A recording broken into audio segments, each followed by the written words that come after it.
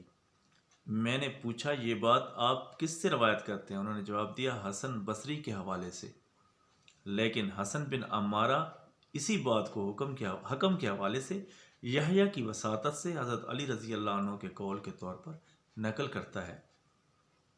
حدیث نمبر 74۔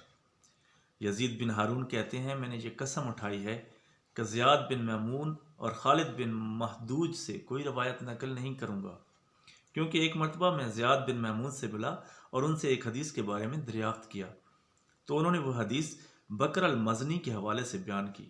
پھر جب میں نے دوبارہ ان سے یہی سوال کیا تو انہوں نے مورک کے حوالے سے بیان کی۔ پھر جب میں نے تیسری مرتبہ ان سے پوچھا تو انہوں نے حضرت حسن بصری کے حوالے سے بیان کی۔ راوی کہتے ہیں یزید بن ہارون ان دونوں زیاد اور خالد کو جھوٹا قرار دیتے تھے۔ حلوانی کہتے ہیں عبد الصمد کے سامنے میں نے زیاد بن محمود کا ذکر کیا تو انہوں نے بھی اسے جھوٹا قرار دیا۔ اس سلسلے کی آخری حدیث، آج کے درس کی آخری حدیث، یہ باب نمبر 4 بہت لمبا ہے، انشاءاللہ ہم اسے اگلے سٹیپ میں کور کرنے کی کوشش کریں گے۔ محمود کہتے ہیں میں نے ابو داؤد طیالسی سے کہا آپ عباد بن منصور کے حوالے سے بہت سی روایات نقل کرتے ہیں، کیا آپ ان سے عطارہ کی وہ روایت نہیں سنی جو نظر بن شمیل نے ہمیں سنائی تھی؟ تو ابو داؤد بولے خاموش رہو، ایک مرتبہ میں اور عبد الرحمن بن مہدی زیاد بن میمون سے ملے، ہم نے ان سے کہا یہ جو احادیث تم حضرت انس رضی اللہ عنہ کے حوالے سے روایت کرتے ہو ان کی حقیقت کیا ہے؟ تو اس نے کہا اگر کوئی شخص گناہ کرے اور پھر توبہ کر لے تو کیا آپ کے خیال میں اللہ تعالیٰ اس کی توبہ قبول نہیں کرے گا؟ ہم نے کہا ہاں قبول کرے گا۔ تو وہ بولا میں نے حضرت انس رضی اللہ عنہ سے تھوڑی یا زیادہ کوئی روایات نہیں سنی، اگرچہ لوگ نہیں جانتے لیکن تم تو جانتے ہو کہ میں نے حضرت انس رضی اللہ عنہ سے ملاقات ہی نہیں کی۔ ابو داؤد طیالسی کہتے ہیں بعد میں ہمیں پتہ چلا کہ وہ حضرت انس رضی اللہ عنہ کے حوالے سے روایات نقل کرتا رہا ہے۔ میں اور عبد الرحمن پھر اس کے پاس گئے تو وہ بولا میں توبہ کرتا ہوں۔ اس کے بعد پھر اس نے اسی طرح جھوٹی احادیث بیان کی تو ہم نے اسے اس کے حال پر چھوڑ دیا۔ آج کا درس یہیں پر ختم کرتے ہیں۔ دوستو، امام مسلم رحمہ اللہ ہمیں اس طریقے سے کذاب راویوں کے بارے میں آگاہ کرنا چاہتے ہیں، تو ان احادیث کو جب آپ بار بار سنیں گے تو انشاءاللہ آپ ان کے مطمع نظر کو سمجھ جائیں گے اور حدیث کو پرکھنے اور اس پر عمل کرنے کے طریقے کو بھی بہتر طریقے سے جان جائیں گے۔ اس درس کو، اس ویڈیو کو خود بھی دیکھیں اور فیملی کو اور دوستوں میں بھی شیئر کریں۔ اللہ پاک اس کو ہمارے لیے صدقہ جاریہ بنائیں اور ہمارے علم میں اور عمل میں اضافہ فرمائیں۔ جزاک اللہ خیرہ و احسن الجزا۔